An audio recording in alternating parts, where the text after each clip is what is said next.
الله ألا بذكر الله تطمئن القلوب ألا بذكر الله تطمئن القلوب. السلام عليكم يا أحلى متابعين، يا رب جميعا تكونوا بخير وصحة وسلامة ومرتاحين البال يا رب. دايما ندعي للبنان ولكل البلدان العربية يلي فيها الحروب، يا ربي تخلص هالأزمة على خير وترتاح البشر، ترتاح العالم من هالحروب، الأرواح اللي زهقت وتعبت من الحرب. ندعي لكل البلدان. طيب اليوم شو عنا؟ اليوم عنا وصفة كتير بسيطة وسهلة وحلوة، وعملتها بالنهار خلصت بالليل. حتشوفوا هيدا المشهد يلي عم نزللكن اياه هلا بعكس بعضه. تمام، انا اخدت من اخر شي حطيته بالمقدمة. شايفين الدنيا عم بتشتي، طايفة شتا وشتا على الاخر، وانا وين؟ انا بوصفاتي. طال جارنا بيقلي فيكي شي انتي عم تصوري تحت الشتا، بالشتا عم تصوري؟ ما رديت. فما تخلوا حدا يوقف قدام إرادتكن. عندكن شي عبالكن تعملوا اعملوا، ما في شي يوقفنا إن شاء الله. أنا اليوم عندي كيلو من فيليه السمك الصيادية. حنعمل اليوم صيادية سمك. عندي كيلو من فيليه السمك، فيكن الموجود عنا قطع كبيرة نحط، عنا فيليه الموجود نستعمله. أنا كان عندي كيلو من فيليه السمك، كله بيزبط وكله بيمشي. المهم حطيت لهم التتبيلة، حطيت لهم كمون، كزبرة ناشفة، كله بهارات يعني، فلفل أبيض، فلفل أسود، توم، شوية بابريكا، وبهارات السمك. ماشي. طيب عن تبلتن كتير منيح. هون عندي أخدت نص كيسة طحين، حطيت لها معلقة نشا، بس معلقة نشا، وحغلف قطع الفيليه فيها. حغلفهم كلهم بشكل ليه يعطيني الشكل الحلو، يعطيني كمان التماسك. هلا غلفتن كلهم، هودي هن الكيلو. طلعت الغاز تبعي، ححط له مثل العادي ورقة الزبدة لحتى يضل نضيف وما يتجروح. يمكن في ناس ما بتعرف ليه عم تحط الورق، انا ما بحب اي شي عندي في شي مجروح، شي ما بطيقه، بحب غرض يضله جديد ونضيف. المهم حطيت الطاوة عندي، نزلت الزيت. عندي تقريبا 500 جرام من البصل، نص كيلو يعني، نص كيلو بصل قطعته جوانح. ححمر اول شي البصل. انا اخدت الفيليه على جنب، حجرب لو حطيت قطعة بصل، لو لقيت الزيت سخن حنزل كل. نزلتون صار زيت سخن ونزلتون. تمام. فهون مثل ما شايفين اخدت لكم لقطة من برا هوا وشتا، وما حدا فيه يوقف بالطاقة اللي عنا مزاج نشتغل نصور. فأنا بلشت بوصفتي بعد العصر، يعني بعدها بشوي صار المغرب وعتمت الدنيا. تمام، لهالسبب عم تشوفوا بالليل وبالنهار وهيك. فأنا بهيدا اليوم عملت 3 وصفات. تخيلوا، عملت لكم كيكتين كل وحدة شكل، وعملت لكم الصيادية بنفس التياب، بنفس كله بنفس الوقت. خلصت هودي عملت الكيك. يعني حتستغربوا انه بعدها بنفس التياب، انا بنفس اليوم يعني كله ورا بعضه عملت، بس حقطع لكم اياهم لحتى ما يكون الفيديو طويل ويتقل عليكم. ماشي.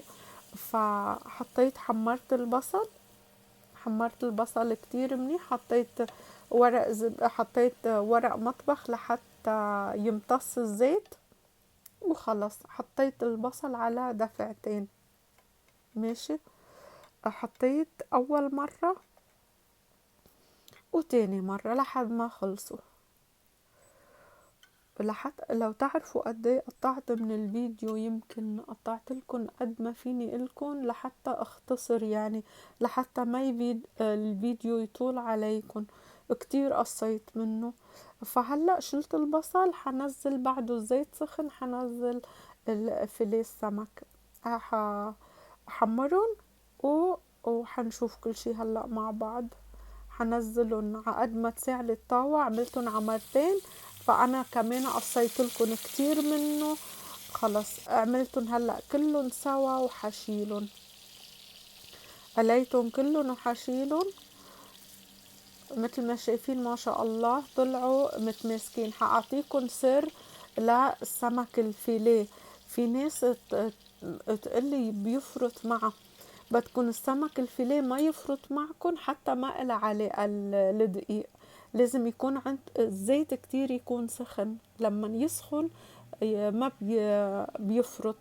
هون حطيت شوية زيت زيتون، وحطيت أخدت من زيت يلي قليت فيه السمك والبصل، وحطيت شي بسيط يعني، حطيت شوية زيت زيتون، وحطيت زيت من اللي عملت فيه التقلية. هون أنا كان عندي نص كيلو من الرز تقريبا منقوع ومغسول، نقعته أكتر من نص ساعة وغسلته ونزلته.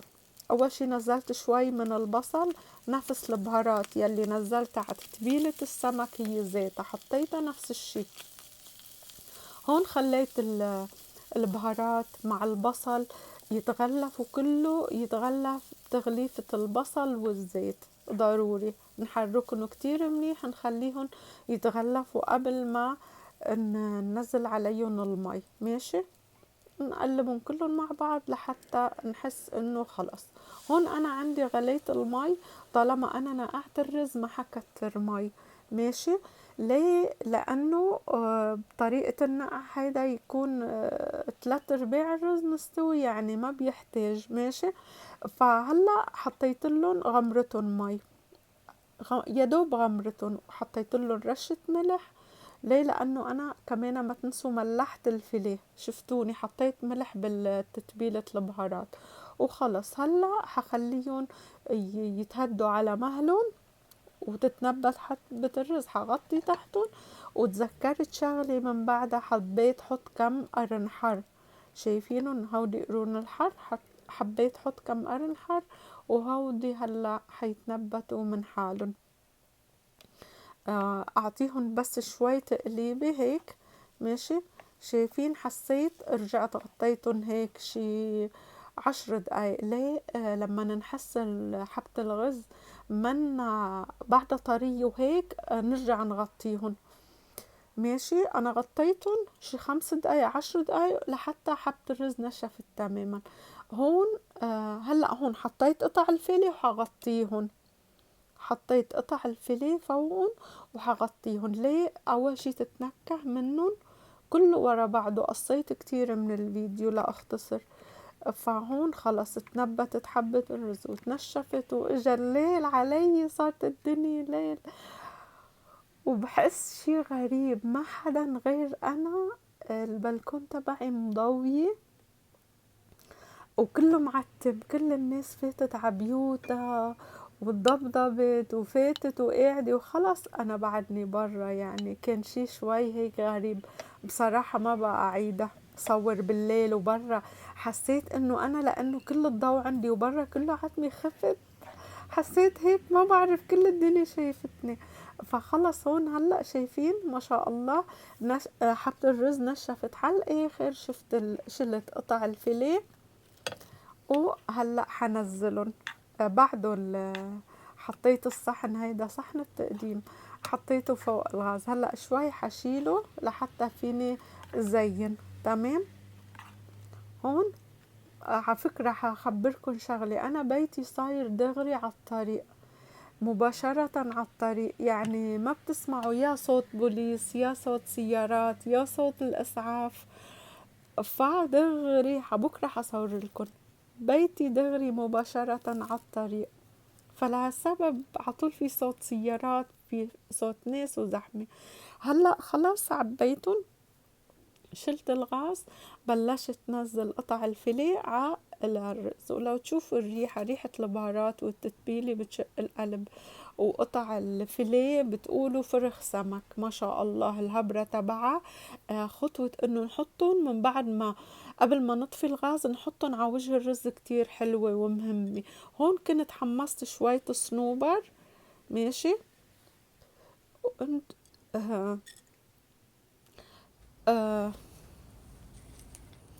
آه حمرت الصنوبر، حمرت هون حطيت عم زينن، نزلت البصل كل شي لزيني ححطه. كنت حمرت شوية صنوبر، قسمت بالنص ال ال شو صار لي هلا، البصل قسمت نص حطيته مع الرز ونص هلا حمزين فيه ماشي. فهلا هيك خلصت الوصفة، زينتها وعملت مقبيلة سلطة. عملت قبالة صحن سلطة، سلطة الخس والبندورة والفليفل. يا رب يكون عجبكم، ما تنسوا تشتركوا بقناتي، والسلام عليكم.